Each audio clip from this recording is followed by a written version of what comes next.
편 122편 1절부터 9절.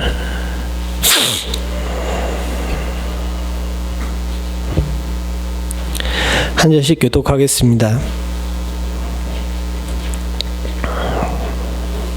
제가 먼저 1절 봅니다. 사람이 내게 말하기를 여호와의 집에 올라가자 할 때 내가 기뻐하였도다. 예루살렘아, 너는 잘 짜여진 성읍과 같이 건설되었도다.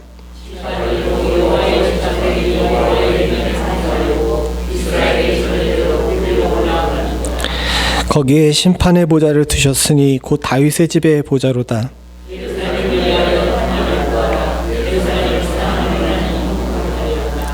내 성 안에는 평안이 있고 내 궁중에는 형통함이 있을지어다.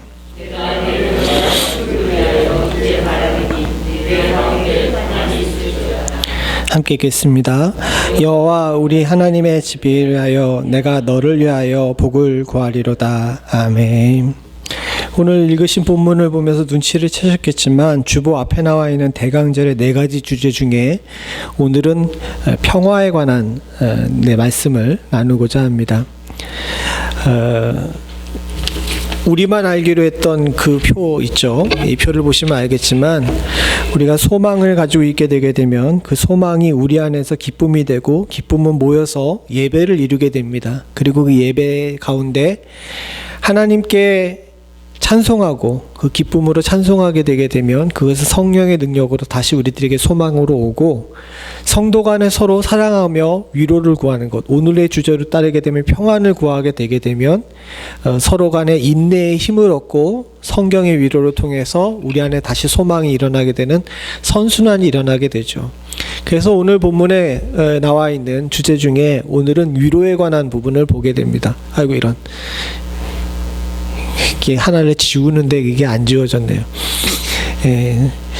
이 위로에 관해서 주제를 핵심으로 보게 되게 되면 기쁨 안에서 서로를 위한 평안을 구하는 것이 위로입니다. 사실은 이 내용을 우리들이 잘 알고 있는데 하나님께 찬송하는 거는 의외로 쉬워요. 그런데 참 이 위로가 쉽지가 않습니다. 우리가 수요일 날도 함께 이렇게 나눴지만은 건강에 3가지 법칙이 있다 그랬죠. 우리 권사님께서 그때 정답을 얘기하셨는데 건강의 3가지 법칙이 뭐죠? 잘 먹고 3개를 잘해야 돼요. 건강의 3가지 법칙이 뭡니까? 잘 먹고 잘 자고 잘 싸야 돼요. 네. 이건 제가 하는 얘기가 아니라 의사 선생님들이 항상 제가 병원에 가게 되면은 목사님 스트레스 때문에 그렇습니다. 건강하려면 잘 먹고 잘 자고 잘 싸야 돼요. 근데 목사님은 3개를 다 못하잖아요. 이렇게 이야기를 하면서 저를 구박을 많이 하셔가지고 제가 귀에 인이 박혔습니다. 먼저 있던 교회 의사 장로님께서 붙어 다니면서 계속 잔소리를 하시는데 이 3가지 잘 하셔야 된다고 그렇게 얘기를 하셨어요. 근데 이 중에서 성도들이 잘 여러 교회들을 가보게 되면 영적인 면에 있어서도 이 3가지를 잘해야 되거든요. 근데 이 3가지를 영적인 면에 있어서 잘하는 부분을 볼 때 성도들이 영적인 부분에서 잘 먹는 건 해요. 그리고 잘 자는 것, 주 안에서 평안히 쉬는 것도 어느 정도 합니다. 근데 뭘 잘 못해요? 좀 어감이 그렇긴 하지만 영적으로 잘 싸는 거 잘 못해요. 이게 잘 싼다는 게 뭐냐면 교회 바깥으로는 말씀을 전하는 겁니다. 그래서 수요일 날 주제였어요. 그럼 교회 안에서는 어떻게 됩니까? 교회 안에서는 여러 가지 모양으로 나타나지만 가장 잘 나타나는 게 뭐냐면 친교예요. 근데 이 친교는 우리가 생각할 때 밥 먹고 노는 거를 얘기하는 것이 아니라 조금 더 광범위한 겁니다. 성경에 나와 있는 친교는 서로를 돌아보며 구제하는 겁니다. 이것이 주님께서 사도행전에서 가르쳐 주신 것이고 우리 복음서에 우리들에게 올라가시면서 승천하시면서 우리들에게 명령하신 거예요.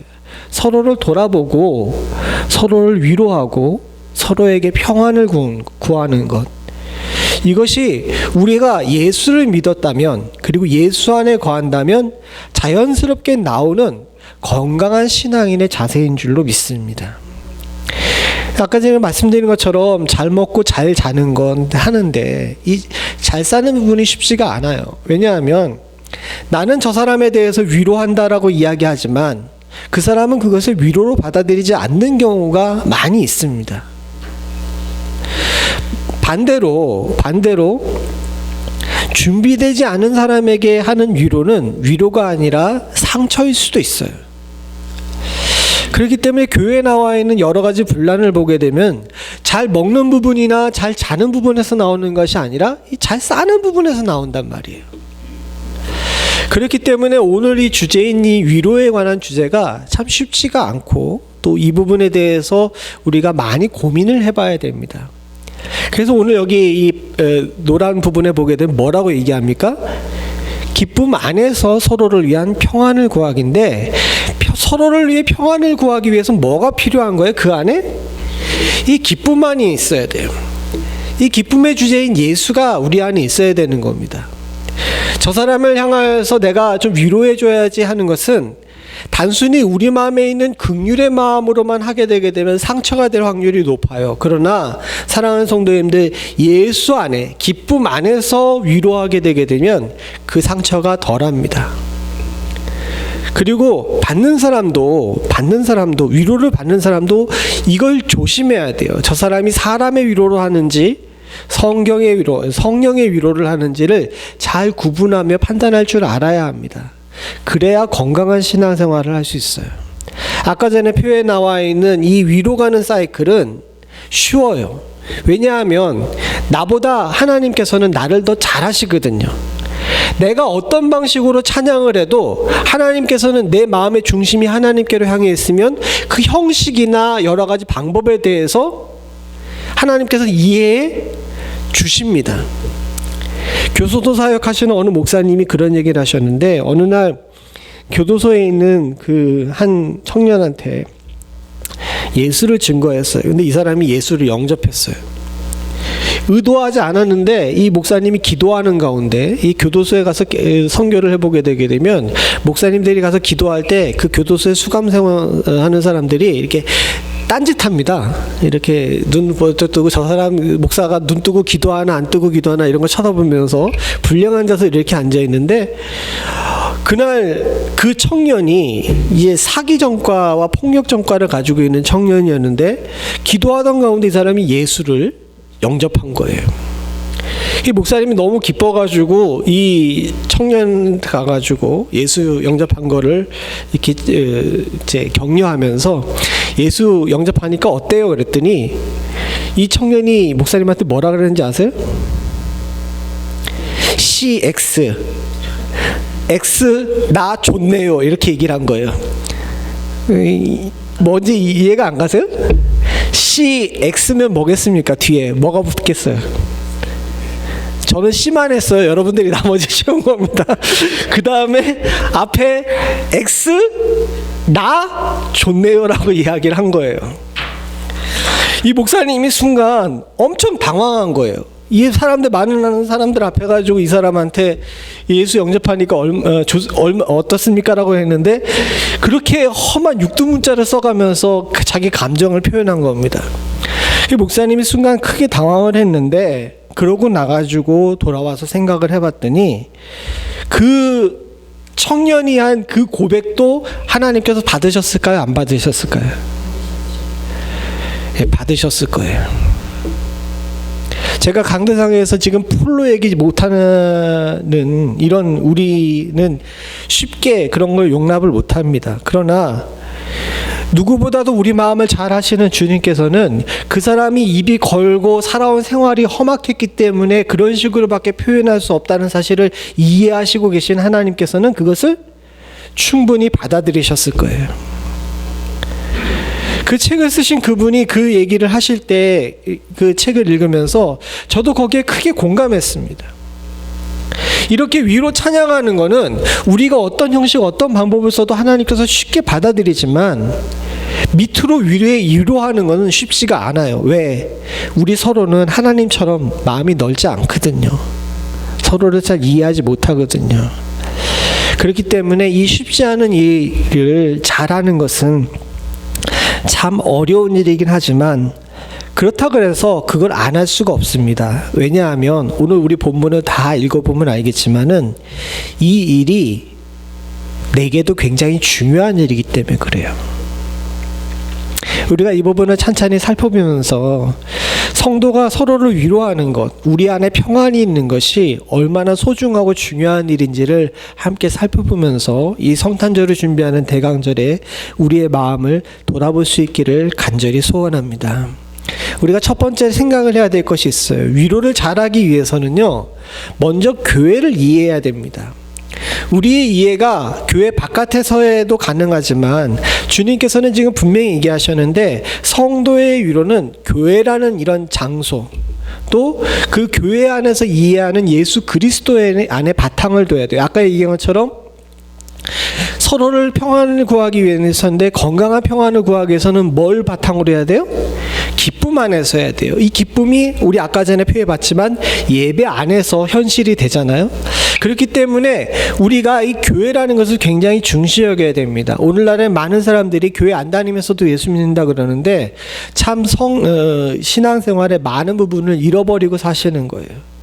교회가 찌그덕 돼도 교회가 굉장히 이 서로 간에 평안을 누리고 소망을 이루는 일에 있어서 중요한 장소입니다. 이건 제가 목사라서 그러는 것이 아니라 성경에 나와 있는 말씀이에요. 그 말씀 중에 오늘 이 나와 있는 말씀도 마찬가지입니다. 시편 122편을 누가 썼는지 아십니까? 거기 앞에 나와 있는 소 제목을 한번 보시죠. 부제에 뭐라고 나와 있습니까? 예, 다윗의 시 곧 성전에 올라가는 노래라 그랬어요. 이 시를 쓴 사람이 다윗입니다. 근데 다윗 시절에 여러분 성전이 있었어요, 없었어요? 성전은 없었습니다. 성막만 있었어요. 근데 다윗의 시 곧 성전에 올라가는 노래, 이게 맞아요? 논리적으로 맞지가 않죠. 성전이 아직 지어지기도 전인데 다윗이 성전에 올라가는 노래라고 했어요. 그래서 어떤 사람들은 이건 다윗이 쓴 것이 아니라 그냥 성전에 올라가는 노래다라고 이야기하는 사람도 있지만 그거는 성경의 일면만을 보는 겁니다. 다윗은요, 시편 가운데 예수를 예언한 사람이기도 해요. 우리는 단순히 그를 왕이자 시인으로만 알고 있지만 시편의 많은 부분을 보게 되면 이사야 못지않게끔 예수에 대한 이해가 있고 성령에 대한 이해가 있는 사람이었습니다. 여기 다윗이 지은 성전을 노래하는 노래는 단순히 물리적인 현상에 있는 성전, 우리가 얘기하는 소위 말해서 건물을 이야기하는 것이 아니라 이 성전에 올라가는 노래라는 것은 하나님께 나아가는 노래, 그리고 조금 더 발전해서 생각하게 되게 되면 교회이신 예수 그리스도, 그분을 향한 노래이기도 합니다.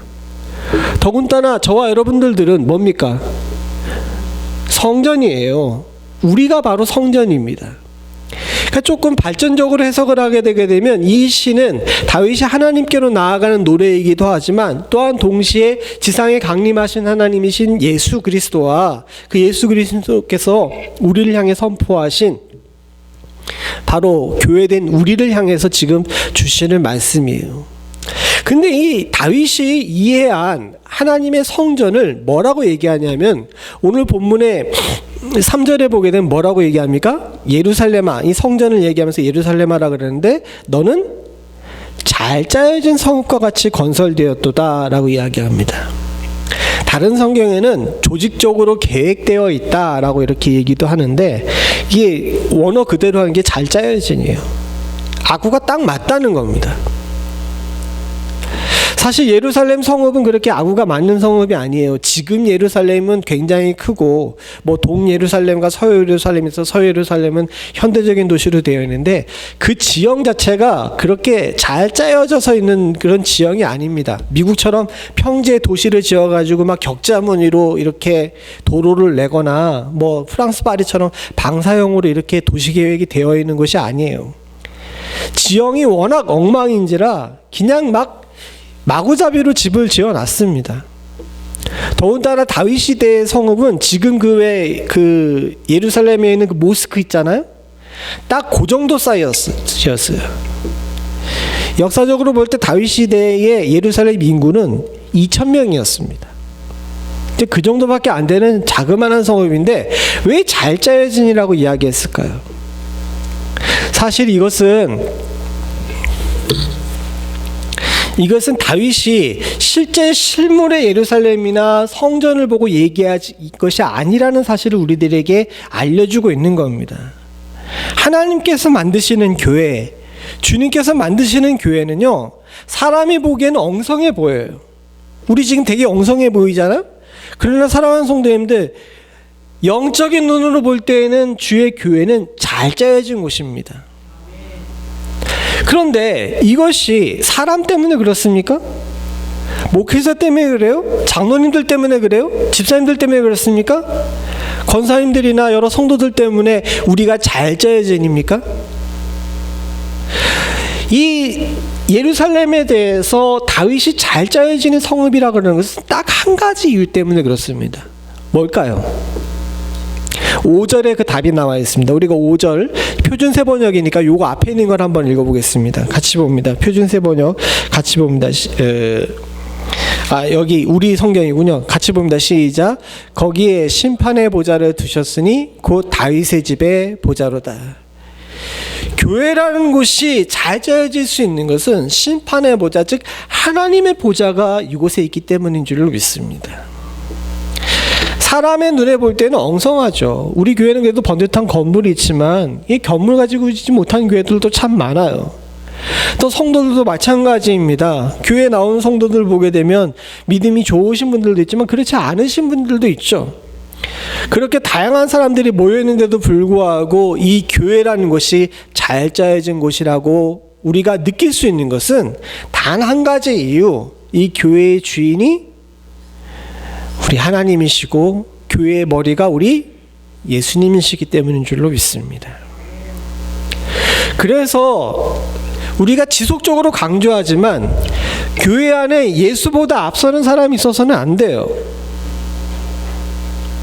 교회 안에 예수님 말고 그 어떤 사람도 어떤 존재도 리더가 돼서는 안 됩니다. 주의 말씀만이 바로 서 있어야지 교회가 잘 짜여질 수 있어요. 만약에 교회 안에 주님이나 말씀이 아니라 그 다른 어떤 것이 머리로 쓰게 되게 되면 이 잘 짜여진 성읍이 어떻게 되는 겁니까?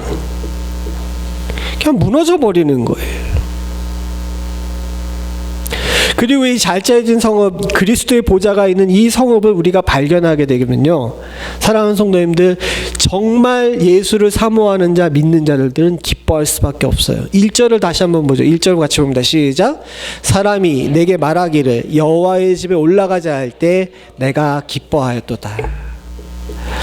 그곳에 어떤 사람이 있기 때문에 그 교회가 가는 것이 기쁜 것이 아니라 그곳에 심판의 보좌, 즉 하나님의 보좌가 있기 때문에 그곳에 가는 것이 기쁜 겁니다. 사랑하는 성도님들과 제가 이것을 잊지 않아야 될 줄로 믿습니다. 다행히 우리 교회에 그런 분들이 없어요. 근데 전에 있던 교회는 종종 이렇게 안 나오신 분들한테 전화를 해가지고 그분이 이렇게 교회를 나오면서 이제 가면서 인사를 합니다. 내가 목사님 때문에 교회 나왔어요 라고 이야기를 해요. 듣는 목사가 좋을까요? 나쁠까요? 기분이 좋을까요? 나쁠까요?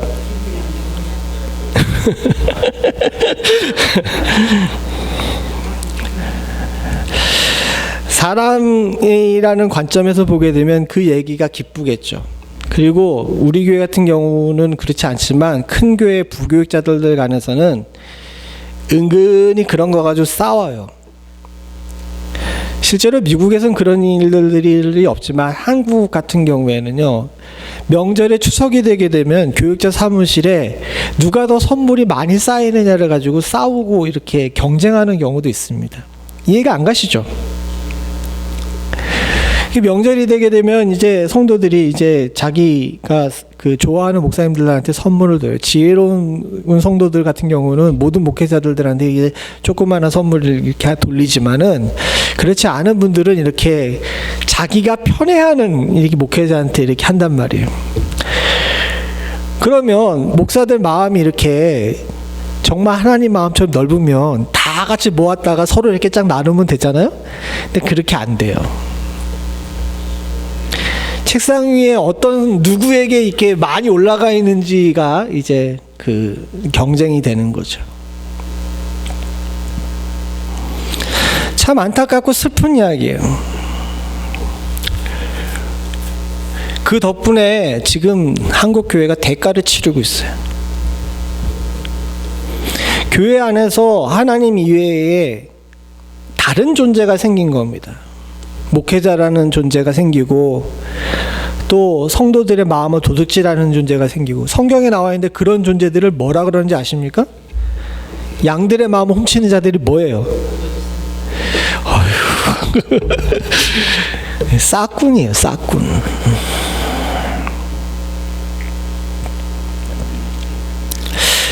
이 말씀이 간단하고 쉬운 말씀인 것 같지만 이곳의 교회에 대한 이해와 성도들이 교회를 어떻게 대해야 되는지와 그리고 어떻게 해야 우리 교회가 살 수 있는지가 이 말씀 가운데 다 들어있는 거예요.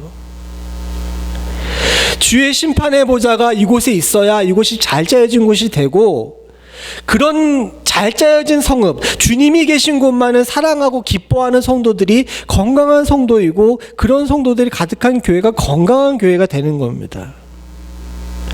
어느 순간인가 교회라는 곳에 주의 심판이 아니라 사람의 보좌가 있고, 어느 순간인가 그 심판의 보좌와 주님이 계신 곳, 그곳을 사모하지 않고 사람을 즐거워하고 사람을 편애하는 것으로 가득했기 때문에 그 올라가는 것이 기쁘지가 않은 거예요. 사랑하는 성도님들, 성경의 많은 부분에서 강조하지만 사람에게 기대하면 반드시 실망합니다. 따라해 봅시다. 성도는 신뢰의 존재가 아니라 사랑의 대상이다. 사랑하는 성도님들, 옆에 있는 분들 신뢰하지 마세요. 그냥 사랑하세요. 신뢰는 오로지 하나님께만 하는 겁니다. 목사 신뢰하지 마세요. 강대상이 올라서 말씀을 증거할 때는 신뢰하는데 사람은 신뢰하지 말라는 이야기입니다. 주님께서는 그 어떤 존재와도 우리의 사랑을 나누고 싶어 하지 않으세요. 그래서 주님 하나님께서는 질투하는 하나님이시라고 이야기하십니다. 하나님께서는 당신만 기뻐하길 원하세요. 그리고 그 기뻐하는 여러분들에게 주께서 선물로 주신 것이 평안입니다. 우리가 이 평안을 하나님께 구할 수 있는 권리를 누리고 있는 거예요. 내가 주의 성전을 바라보며 그곳이 주의 심판의 보좌가 있는 곳이고 잘 짜여진 곳이라는 것을 알게 되면, 교회에 대한 그런 이해가 있게 되게 되면 하나님께 평안을 구할 수가 있습니다. 6절 7절 같이 한번 읽어보겠습니다. 시작. 예루살렘을 위하여 평안을 구하라. 예루살렘을 사랑하는 자는 형통하리로다. 내 성 안에는 평안이 있고 내 궁전에는 형통함이 있을지어다. 요것도 같이 한번 읽어보죠. 이거 표준세 번역입니다. 같이 봅니다. 시작. 예루살렘을 위하여 평화의 소리를 외치라. 내 집안의 평화, 내 성 안의 평화, 궁궐 안의 평화. 사랑하는 성도님들과 제가 이제 이런 기쁨의 장소, 하나님께서 머무시는 이 잘 짜여진 곳을 발견하게 되면 이곳에서 우리들이 두 가지를 해야 되는데 뭐냐 하면 나의 평안을 구하는 거예요. 이 궁궐 안의 평화, 내 성 안의 평화가 내 집의 평안을 얘기하거든요. 또 하나는 뭘 구해야 되냐면 하나님의 평화를, 그러니까 교회의 평안을 구해야 돼요. 예루살렘을 위하여 평화의 소리를 외치라, 이 얘기는 이 우리가 머물고 있는 교회가 평안해야 우리가 평안하거든요. 더불어 내 집안의 평화라고 이야기하면서 우리가 이 잘 짜여진 성읍을 발견하게 되면 정말 감사하고 우리가 좋아해야 될 일이 있는데, 이제는 이 평안한 교회 안에서 내 안의 평화, 즉 내 집안의 평안을 하나님께 구할 수 있게 되는 겁니다. 그래서요, 우리가 이 평화를 이야기할 때 잘 생각하셔야 되는 게, 생각보다 기독교는 이타적인 종교이기도 하지만 이기적인 종교예요. 무슨 얘기인지 아십니까? 다른 사람을 위해서 내 이웃을 내 몸과 같이 사랑하라 그러는데 내 이웃을 뭐처럼 사랑하라고요? 예, 내 이웃을 사랑하라라고만 이야기하는 것이 아니에요.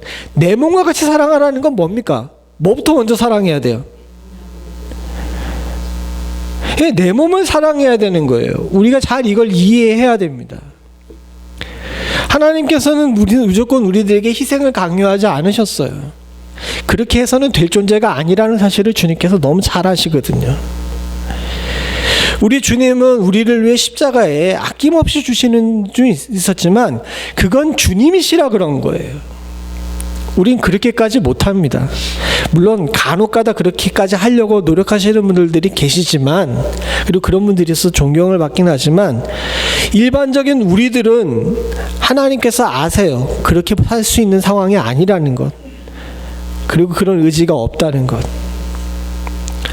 그래서 주님께서 우리들에게 아주 현실적으로 당신을 닮아갈 수 있는 방법으로 제시한 것이 이웃을 내 몸과 같이 사랑하라는 겁니다. 즉 다른 사람을 위해 평안을 구하기 위해서는 누구부터 먼저 평안해야 돼요? 나부터 평안해야 되는 거예요. 여기 성경에 나온 말씀도 마찬가지입니다. 우리가 잘 짜여준 곳을 발견했어요. 하나님의 집을 발견했어요. 그 다음에 그곳에서 제일 먼저 해야 되는 것이 무엇이에요? 내 평안이에요.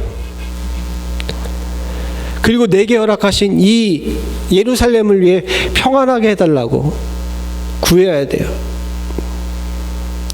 이건 우리가 조금 이해해봐야 될 일이 있는데, 이 고대 근동의 사람들은 전에도 말씀드렸지만은 성 안에서는 법이 존재하지만 성 밖만 나가면은 무법지대였어요. 근데 무법지대에서 다니던 사람들이 어느 날 예루살렘을 발견한 거예요. 1절에서처럼 사람이 내게 말하기를 여호와의 집에 올라가자 할 때 내가 기뻐했던 이유도 바로 그것입니다.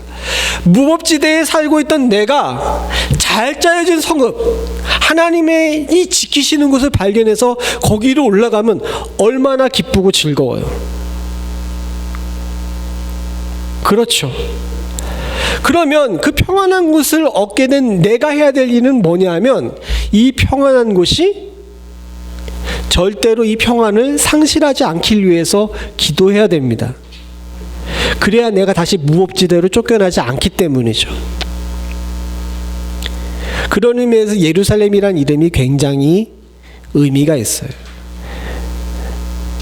예루살렘, 살렘이 무슨 뜻입니까? 평화예요. 예루가 성이란 뜻이거든요. 평화의 성이란 뜻입니다. 저기 6절에 예루살렘을 위하여 평화의 소리를 외치라라는 것은 이 히브리어를 보게 되면 동일한 단어가 2번 반복되는 거예요. 사랑하는 성도님들이 세상에서 방황하다가 이곳에 하나님의 보좌가 있는 예루살렘을 발견하셨으면 여러분 교회를 위해 마땅히 기도해야 돼요. 이 교회가 어떻게 하기를 위해서? 평화하기 위해서. 그래야 사랑하는 성도님들과 저의 평화도 지킬 수 있는 줄로 믿습니다. 그리고 나의 평화를 해야 그 다음에 다른 사람도 눈에 들어오기 시작하는 거예요. 지지난주에 예결산위원회가 모이고 나서 장로님께 이야기를 들었는데 우리 단기 선교 이야기가 나왔다 그러더라고요.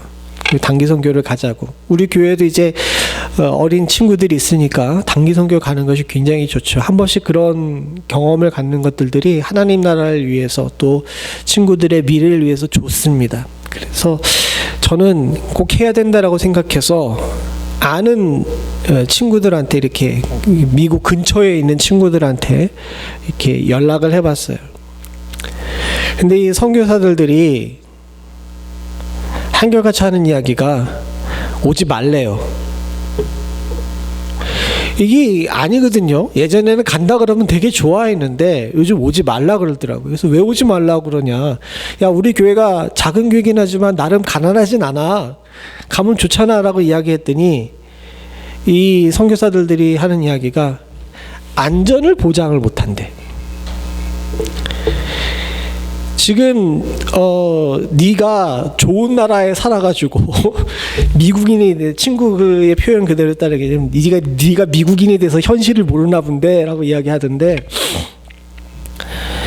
미국에 사는 사람들은 잘 느끼지 못하지만 미국 국경 바깥이 굉장히 지금 위험하대요. 그 유럽에도 소매치기가 많이 늘었다고 그러더니만 동남아시아나 이 남미 쪽은 범죄율이 높아가지고 이 관광객들이 정해진 관광지 외에 바깥에 나가는 것을 지역에서도 금한답니다. 그래서 오지 말래요. 그러면서 이 선교사 친구가 미국 욕을 막 하더라고요. 니들만 잘 살면 되냐? 막 그러면서 내가 미국도 아닌데 왜 나한테 욕을 하냐고 뭐라 그랬는데, 이 바깥에는 지금 사람들이 생각하기에 미국이 뭐 그 요즘 경제적으로 여러 가지 장치를 사용해 가지고 이렇게 그 해외에 있는 부를 빨아들인다고 그러면서 니들만 살면 되냐 막 이런 얘기를 하면서 막 야단을 치더라고요. 그래서 처음엔 그 얘기를 듣고 나서 그래 조금 그런 면도 있지라는 생각이 들었는데, 오늘 말씀을 준비하면서 딱 보니까 이 말씀이 딱 그 말씀이더라고요. 세상이 평안하려면 어디부터 먼저 평안해야 돼요?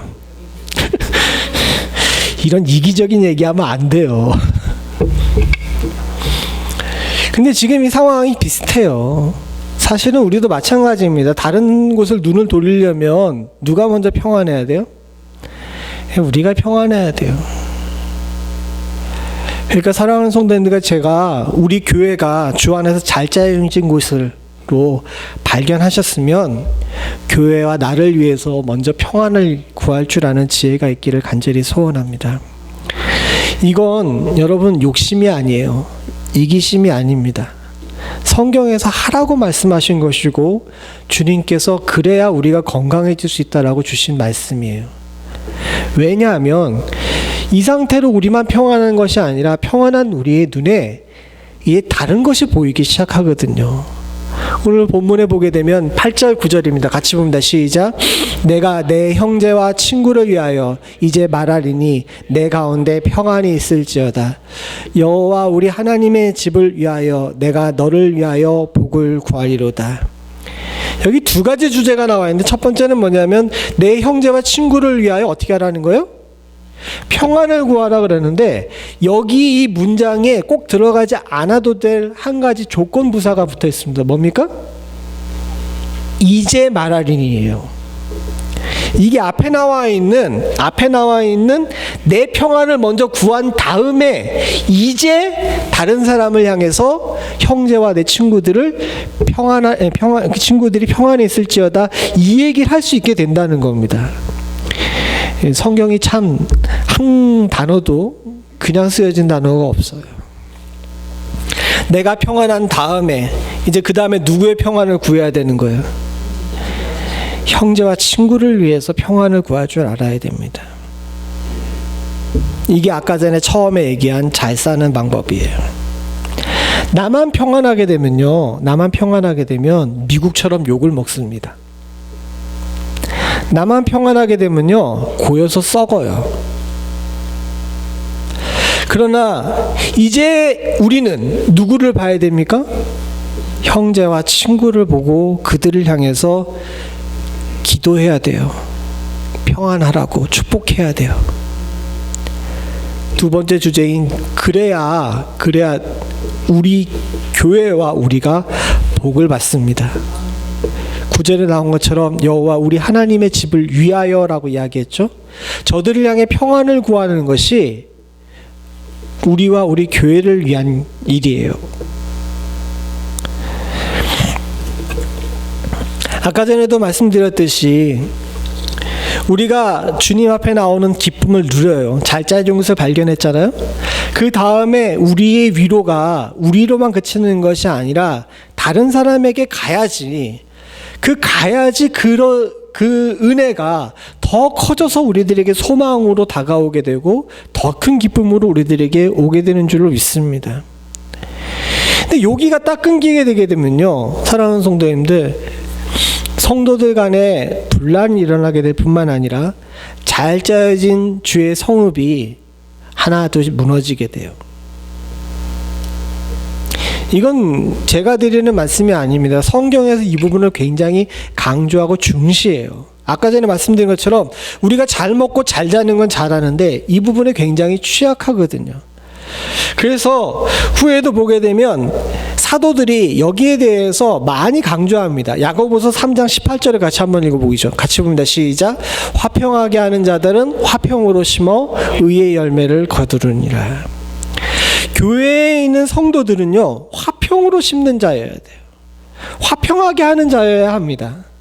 그래야 뭘 얻어요? 의의 열매를 얻어요. 이 의의 열매는 하나님께 하나님 나 이만큼 했어요 하고 보여드릴 수 있는 하나님께 자랑할 만한 열매인 줄로 믿습니다. 다른 얘기로 하게 되면 뭐냐면 화평하게 하지 않는 자는 하나님께 들고 갈 게 없는 거예요. 그래서 예수님께서도 산상수훈의 팔복을 이야기하셨죠. 팔복 중에 7번째 복이 무엇입니까? 같이 읽어보죠. 시작. 화평하게 하는 자는 복이 있나니 그들의 하나님의 아들이라 일컬음을 받을 것이요. 사랑하는 성도님들, 우리가 서로를 위로하는 것, 형제들과 우리 친구들에게 평안을 선포하는 것이 하나님 앞에서 우리가 하나님의 아들이라 하나님의 딸이라 일컬음을 받을 수 있는 방법이라는 사실을 우리가 잊지 않아야 될 줄로 믿습니다. 안타깝게도 많은 사람들이 이걸 못하기 때문에 교회가 세상에 손가락질을 받아요. 정말 예수 믿는다는 얘기 한 번씩 들어본 적 있죠? 없어요? 정말 다행입니다. 근데 안타깝고 또 슬프게도 목사인 저도 너 예수 믿냐는 이야기 들어본 적 있어요. 근데 그 시절을 잘 돌이켜 생각을 해보게 되면 제가 화평에 심는 자가 아니었기 때문에, 화평케 하는 자가 아니었기 때문에 그 얘기를 들었던 경우가 많이 있습니다. 주로 누구에게 그런 얘기를 많이 들었겠어요? 답은 안 할게요. 분명히 돌아서 들어갈 거거든. 안 돼.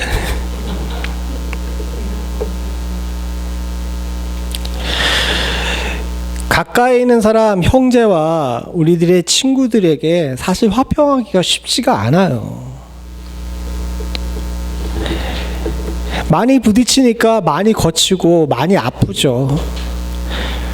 그러나 주님 앞에서 저와 여러분들이 기억해야 될 것이 있는데, 왜 인류의 평화를 위해서, 온 세상의 평화를 위해서 구하라는 얘기를 하기 전에 형제와 친구에게 평안을 구하라고 이야기했을까?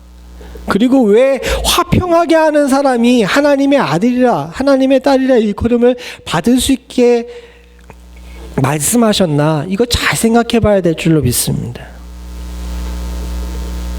사랑하는 성도님들, 혹시나 여러분들의 일터나 여러분들의 연구소나 또 여러분들의 가정에서 여러분들이 하나님의 아들과 딸로 살고 있는지 한번 돌이켜 보실 수 있기를 원합니다.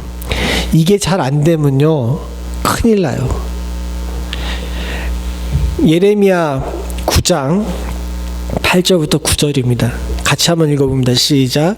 그들의 혀는 죽이는 화살이라 거짓을 말하며 입으로는 그 이웃에게 평화를 말하나 마음으로는 해를 꾸미는도다.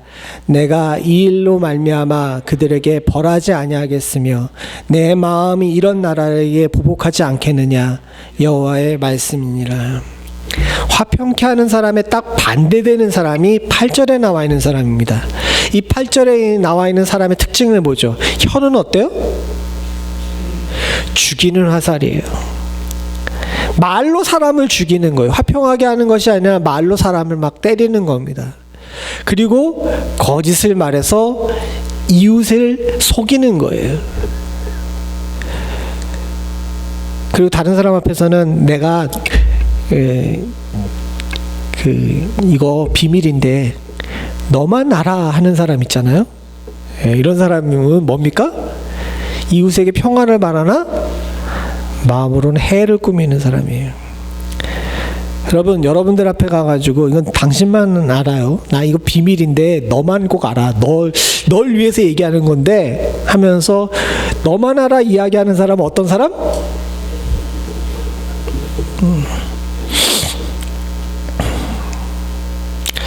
평화하게 하는 사람이 아닙니다. 화평하게 하는 사람이 아니에요. 그런 사람들은 누구에게 벌을 받습니까? 하나님께 벌을 받아요. 사랑하는 성도님들, 아까 전에 나와 있는 그 위로와 평안에 관한 이 사이클을 우리가 잘 생각해 봐야 됩니다. 우리는 주님이 계신 그곳이 너무 기뻐요. 지금 이 장소가 너무 기뻐요. 그리고 누가복음 2장 13절 14절에 나온 것처럼 지극히 높은 곳에서는 하나님께 영광이요, 땅에서는 하나님이 기뻐하신 사람들 중에 평화예요. 땅의 모두 평화가 아니라 땅 중에서 어떤 곳? 하나님이 기뻐하신 사람들 중, 바로 하나님의 장소를 기뻐하는 여러분들과 저에게 하나님께서 평화를 주셨는 줄로 믿습니다. 근데 이 받은 평화를 사랑하는 성도님들과 제가 혼자만 누리고 혼자만 가지고 있으면 달라요. 형제와 친구에게 평안을 구할 줄 아는 자가 사랑하는 성도님들의 가정과 우리 주변을 함께 복되게 하는 일이자 하나님께 하나님의 아들이라 딸이라 칭함을 받을 수 있는 일임을 잊지 않을 수 있기를 소원합니다. 그래서 우리가 성탄에 느끼는 평화, 하나님을 만난 기쁨은 우리만 가지고 있어서는 되는 일이 아닙니다. 말씀을 맺겠습니다. 사랑하는 성도님들, 세상에는 많은 사람들이 평화를 얻기를 원해요. 그러나 평화하지 못합니다. 왜냐하면 저들이 망하는 평화는 하나님 없이 자기의 이득만을 채우기 위한 평화이기 때문에 그래요. 그러나 성경에서 말하는 평화는 이기적인 평화인 것 같지만 이기적인 평화만이 아닙니다. 왜냐하면 그 평화는 나를 중심으로 나오는 평화가 아니라 잘 짜여진 성읍, 즉 주의 심판의 보좌가 계신 곳, 그곳으로부터 나오는 평화이고, 더불어서 고여있는 평화가 아니라 흐르는 평화이기 때문에 그래요. 우리는 성도를 만날 때 기쁨으로 만납니다. 왜냐하면 그곳에, 그 성도에게 있는, 그 안에 있는 내주하시는 성령님을 발견하기 때문에 그래요. 목사로서 장로님들이나 권사님들과 집사님을 만날 때 기쁜 이유는 사람이 아쉬워서가 아니라 여러분들 안에 계시는 예수 그리스도를, 성령을 만나는 기쁨 때문인 줄로 믿습니다. 우리가 우리 형제와 친구를 대할 때, 특별히 우리 교회 안에 있는 성도를 대할 때, 사랑하는 성도님들과 제가 반드시 기억해야 될 것이 있는데, 저 사람과 내가 누리는 교제는 하나님께서 예비하시고 허락하신 것임과 동시에 우리가 우리의 형제와 자매를 기쁨으로 대하고 평안으로 대하고 저들을 향해 복을 구하게 되면 우리는 하나님께 점수 따는 것임을 잊지 않아야 될 줄로 믿습니다. 그러니까 옆에 있는 사람을 귀하게 여기셔야 돼요. 소중하게 여기시기 바랍니다. 위험의 양면을 가지고 있어요. 제가 만약에 서장로님과, 장로님이 상처받지 않을 거니까 이렇게 장로님과 이야기하는데, 서장로님과 교제를 하고 있는데 제가 평안의 교제를 하면서 장로님을 향해 축복을 하고 기도를 하고 또 평화를 구하게 되게 되면 하나님께 의로운 열매로 칭찬을 받겠죠. 근데 혹이나 내가 잘못해가지고 장로님을 실족하게 되면 어떻게 돼요? 어떻게 됩니까? 산상수훈에 나오잖아. 어떻게 돼요? 어린 소자 하나를 실족시키면 어떻게 하라고? 그러니까 옆에 있는 존재가 귀하고 소중한 존재임과 동시에 뭐예요? 위험한 존재예요. 그래서 성도를 대할 때 두렵고 떨리는 마음과 감사하고 기뻐하는 마음이 공존해야 합니다. 함부로 대하지 마시고 사랑하는 성도님들, 옆에 있는 분들을 귀하고 소중하게 여기시길 바랍니다. 오늘 나가실 때 저 안 보는 자리에서 서로에게 속삭이세요. 내가 참 귀하고 소중하다 하고 그렇게 그렇게 하시고 모두 다 의의 열매를 잘 맺으실 수 있는 축복이 있기를 간절히 소원합니다. 같이 기도하시겠습니다. 하나님 아버지, 주의 은혜 가운데 살며 주님께서 주신 기쁨으로 주 앞에 나와 예배할 수 있는 우리들, 서로를 귀하고 소중하게 여길 수 있는 축복이 있기를 간절히 소원합니다. 주의 전에 나오는 것, 주님 앞에 나오는 것이 기쁠 줄 아는 참 성도가 될 수 있도록 주님 도와주시옵고, 그 보좌 앞에서 먼저 나의 평안을 구할 줄 아는 지혜도 허락해 주시되, 무엇보다도 주님 앞에 간절히 구하는 것은 이제 우리가 입을 열어 형제와 친구들을 향해 평안을 구할 줄 아는 건강한 성도 될 수 있도록 주여 도와주시옵소서. 이 길이 사는 길이고, 이 길이 복된 길이고, 이 길이 열매 맺는 길임을 우리에게 알게 하셨사오니, 하나님 아버지, 성탄을 준비하는 대강절에 우리가 다시 한번 평화와 위로의 의미를 되새기는 가운데 하나님 이 지혜를 잊지 않게 하여 주시옵고, 나의 옆에 있는 존재를 소중하게 여길 수 있는 축복을 허락하여 주시옵소서. 주께서 저희들에게 새로운 힘과 능력을 허락하셨으며 앞으로도 더욱더 축복해 주시고, 사랑하는 성도들의 가정이 주 안에서 평안하며 하나님 주의 허락하신 이 귀하고 복된 성읍이 주님께서 주시는 평화, 성도들이 구하는 평화로 더욱더 풍성해질 줄로 믿사오며 모든 말씀 예수님의 이름으로 간절히 기도드립니다. 아멘.